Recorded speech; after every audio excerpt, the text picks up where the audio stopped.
ನಿಮ್ಗೆ PCOS ಇದೆಯಾ?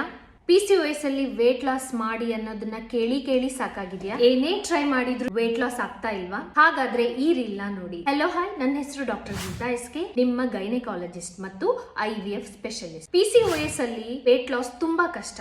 ಯಾಕೆ ಅಂತಂದ್ರೆ ಈ 3 ರೀಸನ್. PCOS ಅಲ್ಲಿ ಆಂಡ್ರೋಜನ್ಸ್ ಅಂದ್ರೆ ಗಂಡ್ಮಕ್ಳಲ್ಲಿ ಇರುವಂತಹ ಹಾರ್ಮೋನ್ ಜಾಸ್ತಿ ಇರುತ್ತೆ. ಇದ್ರ ಕೆಲಸ ಏನು?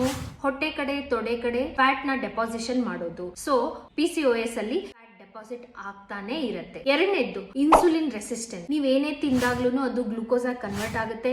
ಆ ಗ್ಲೂಕೋಸ್ ಬ್ಲಡ್ ಅಲ್ಲಿ ಇರುತ್ತೆ. ಬ್ಲಡ್ ಇಂದ ನಮ್ಮ ಬಾಡಿ ಹೋಗ್ಬೇಕಂತಂದ್ರೆ ಇನ್ಸುಲಿನ್ ಬೇಕು.